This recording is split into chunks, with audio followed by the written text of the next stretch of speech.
तो नमस्कार दोस्तों, फरी एक बार स्वागत है आपनु लोक जागृति चेनलनी अंदर।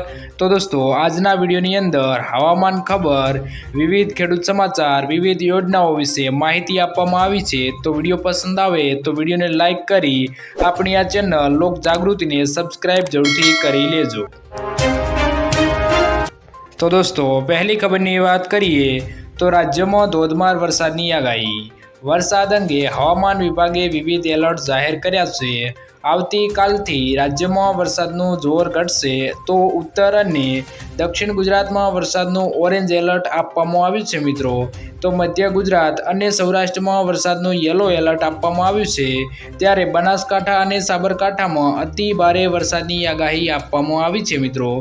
राज्यमां एक साथे बंने वरसादी सिस्टम सक्रिय थया छे, तो आगामी 5 दिवस माछीमारोने दरियो न खेडवानी पण सूचना आपी देवामां आवी छे मित्रों।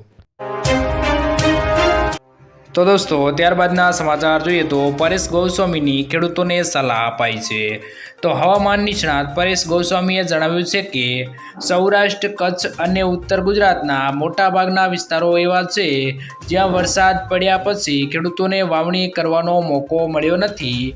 આવામાં આજથી સૌરાષ્ટ્ર, કચ્છ અને ઉત્તર ગુજરાતના ભાગોમાં ઝાપટાઓનું દોર થંભી જશે। મોટાભાગના વિસ્તારોમાં તડકો પણ નીકળશે। અમુક જગ્યાએ છૂટા છવાયા ઝાપટા પડે એવો અપવાદ રહેશે, પરંતુ મોટાભાગના વિસ્તારોમાં ઝાપટાનું પ્રમાણ ઘટી જશે। તો ખેડૂતોને મોકો મળ્યો છે, ખેતી કરવી હોય એને ખેતર ખેડી શકે છે મિત્રો। તો દોસ્તો, ત્યારબાદના સમાચાર જોઈએ તો સરકારે લાગુ કર્યો નવો નિયમ। છેલ્લા કેટલાક વર્ષોમાં ગુજરાતમાં ભારે વાહનોને કારણે અકસ્માત અને અકસ્માતમાં મોતનું પ્રમાણ ખૂબ જ વધ્યું છે। ત્યારે સરકાર દ્વારા આ મુદ્દાને ગંભીરતાથી લઈ નવા નિયમો લાગુ કરી દેવામાં આવ્યા છે। નવા નિયમો ખૂબ જ કડક બનાવવામાં આવ્યા છે। બે લગામ બનેલા ભારે વાહનોની રફતાર પર રોક લગાવવા અને અકસ્માતોને અટકાવવા માટે સરકાર દ્વારા આ પગલું ભરવામાં આવ્યું છે। નવા નિયમો અનુસાર આજથી સમગ્ર ગુજરાત રાજ્યમાં ભારે વાહનોની અવરજવર માટેનો રસ્તો બદલાઈ જશે। રાજ્યભરમાં ભારે વાહનો માટે આજથી ઓટોમેટેડ ટેસ્ટિંગ ફરજિયાત રહેશે મિત્રો। તો દોસ્તો, ત્યારબાદના સમાચાર જોઈએ તો ખેડૂતોને 12,000 રૂપિયા આપવાની માંગ। આરએસએસ સાથે જોડાયેલા સંગઠનોએ ખેડૂતોને લઈને સરકાર પાસે માંગણીઓ કરી છે। ભારતીય કિસાન સંઘ, ભારતીય મજદૂર સંઘ અને સ્વદેશી જાગરણ મંચે નાણામંત્રી निर्मला सीतारमण પાસે મોટી માંગો કરી છે કે આવનારા બજેટમાં કિસાન સન્માન નિધિને વાર્ષિક આવક 6,000 થી વધારીને 12,000 કરવામાં આવે। ખેડૂત સંઘના રાષ્ટ્રીય અધ્યક્ષ બદ્રીનારાયણ ચૌધરીએ કહ્યું છે કે અમે 12 મુખ્ય માંગણીઓ રજૂ કરી છે મિત્રો। તો દોસ્તો, ત્યારબાદના સમાચાર જોઈએ તો લાખો રાશન કાર્ડ ધારકોને થશે ફાયદો।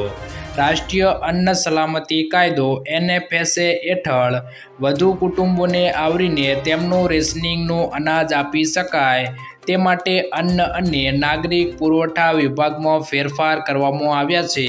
શહેરી વિસ્તાર માટે જે કુટુંબનો કોઈ પણ સભ્ય માસિક 15,000 થી ઓછી આવક ધરાવતો હોય તો તેને અન્ન સુરક્ષા હેઠળ આવરી લેવામાં આવશે। ગ્રામ્ય વિસ્તારમાં માસિક 15,000 થી વધુ આવક ધરાવતા હોય તેમને પણ અન્ન સુરક્ષા હેઠળ આવરી લેવામાં આવશે। ગુજરાત પુરવઠા વિભાગે આ ઠરાવ જારી કર્યો છે। અત્યારે આવક મર્યાદા 10,000, પરંતુ હવે તેને વધારીને 15,000 કરવામાં આવી છે મિત્રો। તો દોસ્તો, ત્યારબાદના સમાચાર જોઈએ તો 18મા હપ્તાને લઈને મોટું અપડેટ સામે આવ્યું છે। પીએમ કિસાન યોજનામાં જલ્દી જ ગુજરાતના લાખો ખેડૂતોને મોટી ખુશખબરી મળવાની છે, પરંતુ આ રકમ મેળવવા માટે ગુજરાત સરકારે ગુજરાતના ખેડૂતોને એક કામ કરવા કહ્યું છે।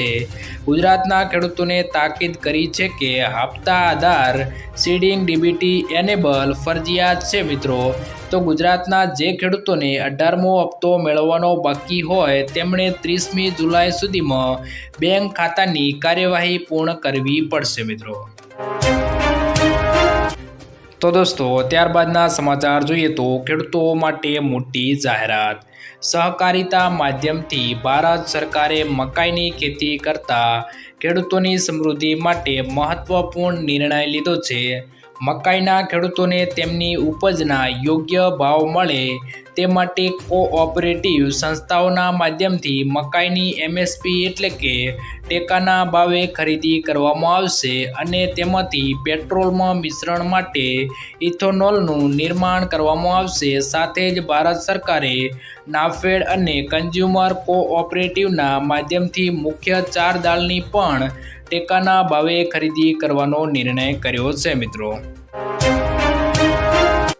તો દોસ્તો ત્યારબાદના સમાચાર જોઈએ તો મહિલાઓને મળશે 60,000 રૂપિયાની સહાય। ભારત સરકારે કૃષિ ક્ષેત્રમાં મહિલાઓને ભાગીદારી વધારવા માટે કૃષિ સખી યોજના શરૂ કરી છે। આ યોજના હેઠળ કૃષિ સખી તરીકે ઓળખાતી મહિલાઓ ખેડૂતોને વિવિધ કૃષિ પ્રવૃત્તિઓ જેમ કે માટી પરીક્ષણ, બીજ પ્રક્રિયા, જૈવિક ખાતર ઉત્પાદન અને પાક સંરક્ષણમાં મદદ કરશે। તેમની સેવાઓ માટે તેઓ 60,000થી 80,000 સુધીની વાર્ષિક આવક મેળવશે। કૃષિ સખી બનવા માટે વ્યક્તિએ યોજના માટે અરજી કરવી પડશે અને 56 દિવસની તાલીમ લેવી પડશે। તો દોસ્તો ત્યારબાદના સમાચાર જોઈએ તો રાશન બંધ મોટા સમાચાર।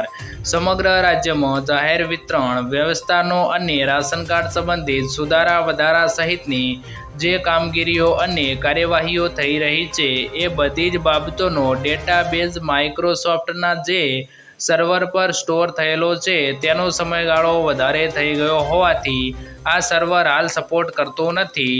સરકાર સર્વર માઇગ્રેટ કરી રહી છે। આ ઉપરાંત ડેટાબેઝ મેન્ટેનન્સની કામગીરીઓ પણ હાથ ધરવામાં આવી છે।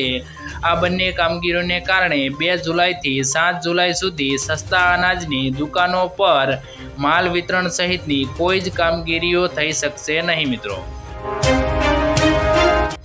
તો દોસ્તો ત્યારબાદના સમાચાર જોઈએ તો ખેડૂતોને 10,000નો હપ્તો। બજેટને લઈને નાણાં પ્રધાન નિર્મલા સીતારમણે તેમની માંગણીઓ રજૂ કરી છે। ભારતીય કિસાન સંઘ, ભારતીય મજદૂર સંઘથી માંડીને સ્વદેશી જાગરણ મંચ સુધીના લોકોએ તેમના મુદ્દાઓને બજેટમાં સમાવવાની માંગણીઓનો પુનરુદ્ધાર કર્યો છે। ખેડૂત સંઘે કિસાન સન્માન નિધિ વાર્ષિક 10થી વધારીને 12,000 કરવાની માંગ કરી છે। આ ઉપરાંત ડીબીટી દ્વારા ખેડૂતોને ખાતર અને અન્ય પ્રકારની સબસિડી સીધી આપવામાં આવે તેવી માંગ કરવામાં આવી છે મિત્રો। તો દોસ્તો આજના વિડીયોમાં આટલું જ। જો વિડીયો પસંદ આવ્યો હોય તો વિડીયોને લાઇક કરી દેજો અને વિવિધ ખેડૂત સમાચાર, વિવિધ યોજનાઓ તેમજ હવામાન ખબર વિશે માહિતી મેળવવા આપણી આ ચેનલને સબસ્ક્રાઈબ જરૂરથી કરી લેજો।